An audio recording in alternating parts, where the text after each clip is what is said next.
या देवी सर्वभूतेषु विद्यारूपेण संस्थिता नमस्तस्यै नमस्तस्यै नमस्तस्यै नमो नमः। नमस्कार दोस्तों, देवभाषा संस्कृत में आप लोग का स्वागत है। हम आशा करते हैं कि आप लोग अच्छे होंगे और आप लोग की पढ़ाई अच्छी तरह से चल रही होगी। तो आज हम श्री भर्तृहरि द्वारा रचित नृत्य शतकम से प्रश्न उत्तरी हल करेंगे।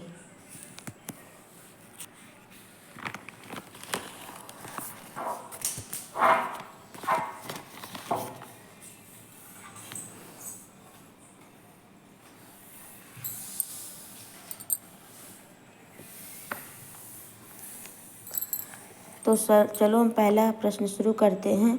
किसके चित्त को बदला नहीं जा सकता है? तो हठे मूर्ख व्यक्ति के चित्त को नहीं बदला जा सकता है। नंबर 2, प्रयत्नपूर्वक पीड़ित करने पर बालू से निकाला जा सकता है तेल। जैसे कोई भी कार्य असंभव नहीं है, सभी कार्य संभव हैं। तो कमल दंड के धागे से हाथी को कौन बांधना चाहता है? तो जो दुष्ट को सज्जन के मार्ग पर लाना चाहता है।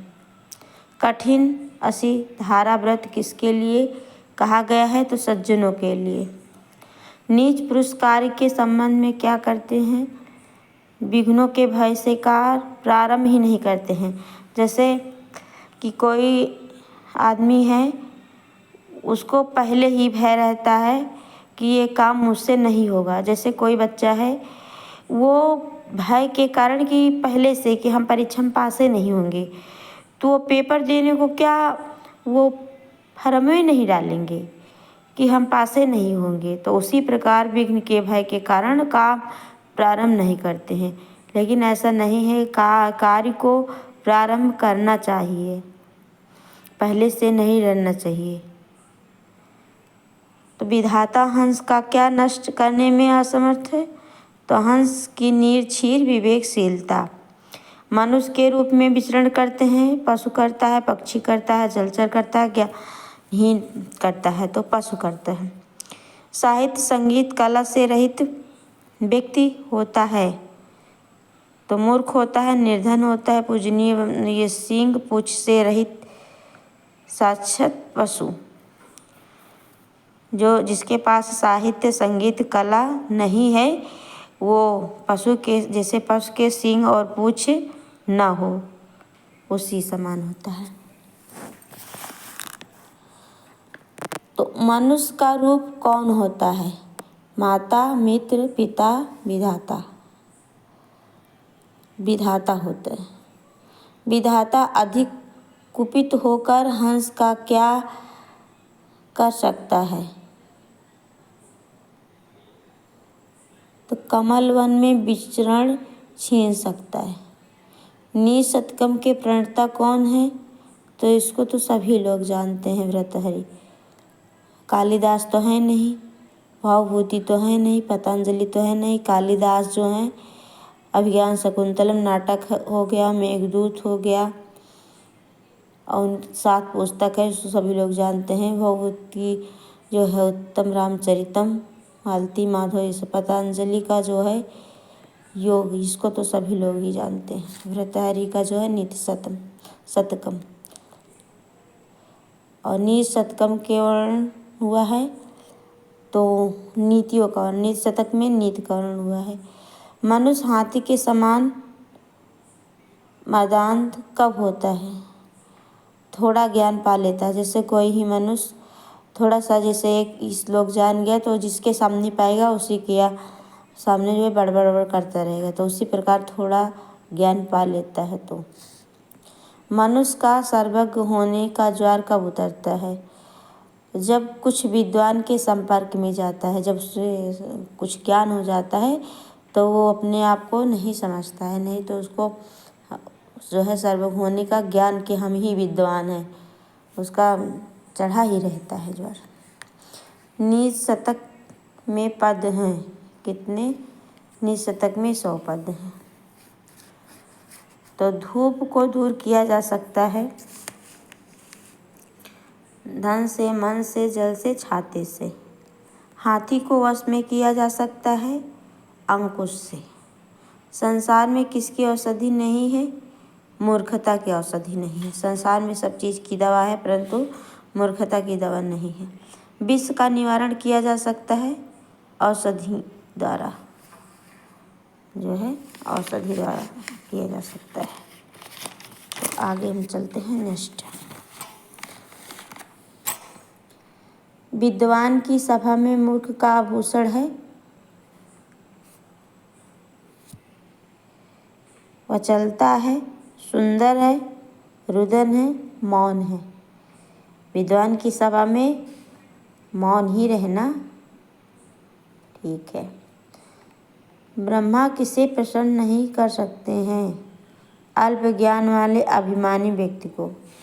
जिसको थोड़ा सा ज्ञान हो जाए और वो अभिमान घमंडिया आ जाए तो उसको भगवान जो है ब्रह्मा जी उसको स्वीकार नहीं करते। मतलब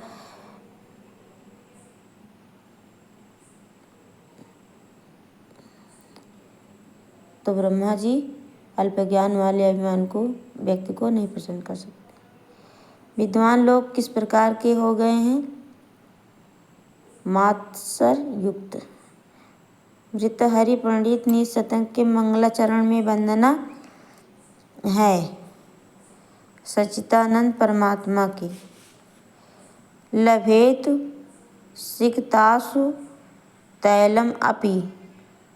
तो इसमें क्या होगा? पृथ्वी मारा धेयत, पृथ्वी मारा धेयत रहेगा। ब्याल बाल मृणाल में जो है सुधा स्यदंती में कौन सा छंद रहेगा? तो सार्धु विकृत छंद रहेगा इसमें।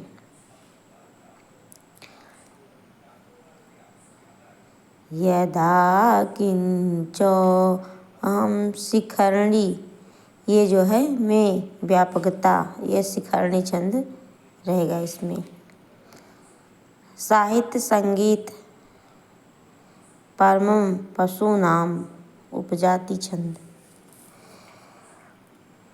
केयूरा न भूषयन्ति भूषणम, तो इसमें सार्धु विकृत छंद भी रहेगा। भर्तृहरि के जीवन परिचय के विषय में आधार प्राप्त होता है जनश्रुतियों से। महाराजा भर्तृहरि के पिता का नाम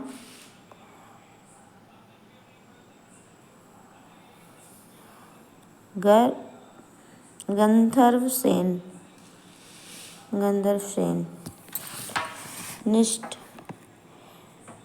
राजा भर्तृहरि के सौतेले भाई थे महाराजा विक्रमादित्य। महाराजा भर्तृहरि की पत्नी का नाम क्या था? पिंगला। इसको तो सभी लोग जानते हैं। भर्तृहरि के नाम से 4 रचनाएं हैं, लेकिन एक रचना उनकी नहीं मानी जा सकती है। वह कौन सी है? नीति शतक, बैराग शतक और श्रृंगार शतक। लेकिन हम तो लोग वाक प्रदीपियम भी मानते हैं। तो नीति शतक, बैराग शतक, श्रृंगार शतक ये तो सब लोग मानते हैं, लेकिन कुछ लोग नहीं मानते हैं इसको, वाक प्रदीप को। लेकिन ये भी भर्तृहरि की रचना मानी जाती है। संस्कृत साहित्य में 4 भर्तृहरि का उल्लेख मिलता है। सत्य कार्य भर्तृहरि, योग भर्तृहरि एवं वाक प्रदीप के रचयिता भर्तृहरि, माल लव सम्राट भर्तृहरि। उपयुक्त सभी देखो चारों ये यहाँ पूछे हैं कि कौन नहीं मानी जाती है, वह कौन है, लेकिन चारों मानी जाती है। इसमें इस तरह के मान लो कभी पेपर में आ गया तो नीति शतक, श्रृंगार शतक, बैराग शतक, इसको तो सभी लोग जानते हैं। और वाक प्रदीप भी भर्तृहरि की रचना है। सतकर्तृकार भर्तृहरि ने रचना की। तीनों नीति शतक, बैराग शतक, श्रृंगार शतक तीनों। भर्तृहरि ने नीति शतकम में निम्न में से सामंजस्य पर बल दिया। तो भाग एवं पुरुषार्थ दोनों पर, भाग और पुरुषार्थ दोनों पर बल दिया था। भर्तृहरि कवि हैं, कौन से हैं? रस सिद्ध कवि हैं। नीत शतकम में पद्य हैं, मतलब कितने श्लोक हैं? तो 100। नीति शतकम निम्न प्रकार के पद हैं, तो नीति पारक, नीति परक।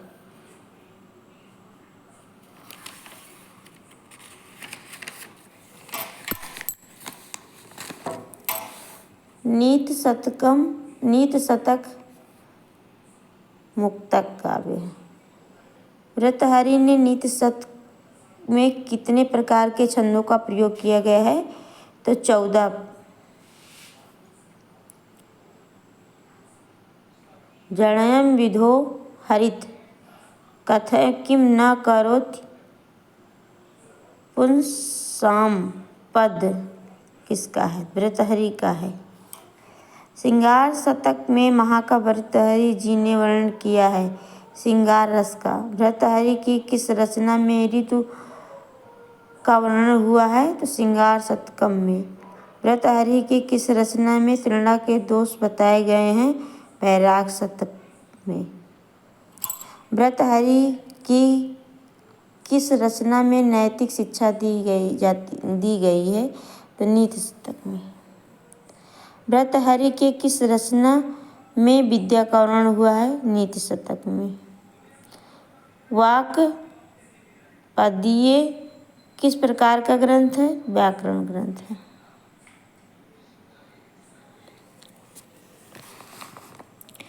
भर्तृहरि की भाषा सरल, सरस एवं सुबोध। विद्या विहीन पशु यह पद्यांश किस कृति से उदित है? नीति शतक से। भर्तृहरि की पत्नी का नाम पिंगला है। मणिना भूषिता सर्प किस सौना भयंकर, यह किसका कथन है? भर्तृहरि का।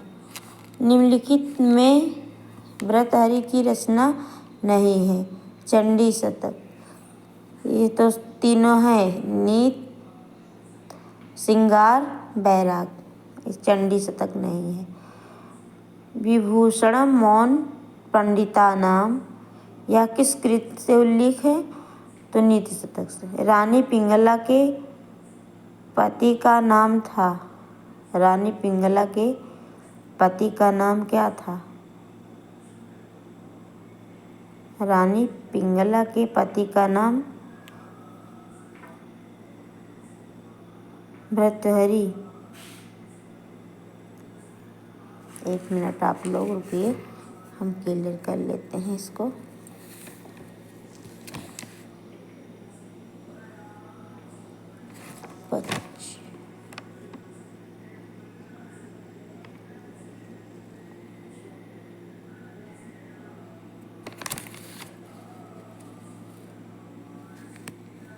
रानी पिंगला के पति का नाम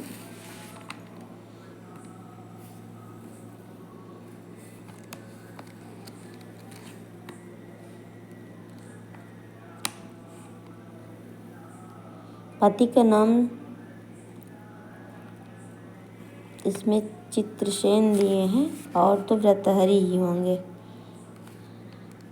इसको हम देखते हैं।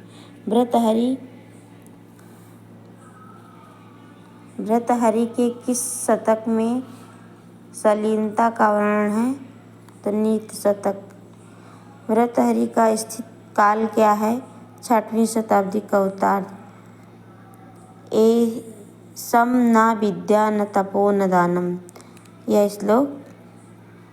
एषां न विद्या न तपो न दानम, यह श्लोक जो है नीति शतकम से है।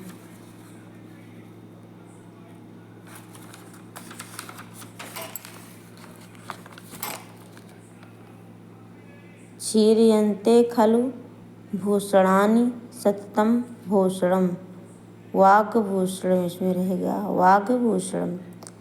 ते मत्र लोके वो विभारभूता मनुष्य रूपेण मृगाश्चरति, विवेक भ्रष्टा नाम भवति विनिपात शतमुखम।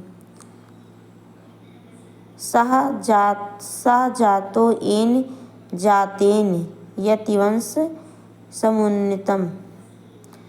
विभूषणम मौन पंडितानां का पदोनुवाद। मौन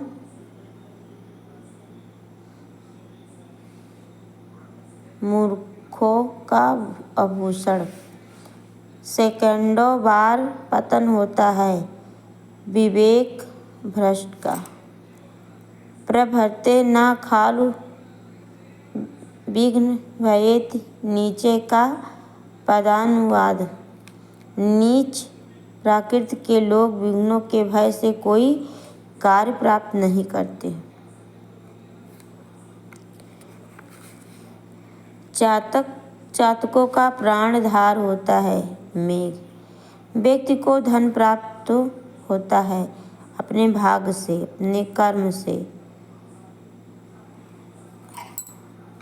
अपने भाग से। इसमें दिए हैं अपने भाग से। 1 मिनट।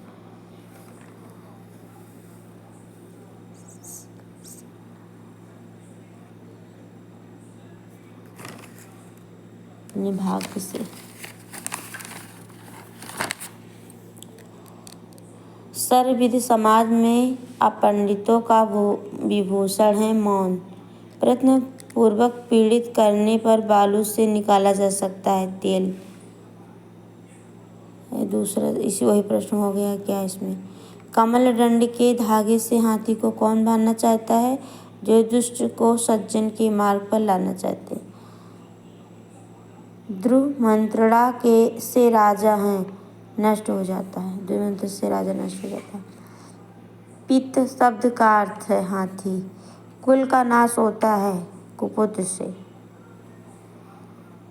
धन की गर्मी से रहित व्यक्ति कैसा होता है? दूसरा सा। एक धन के बिना गुड़ किस प्रकार के हो जाते हैं? तो तुच्छ घात के समान, घास के समान।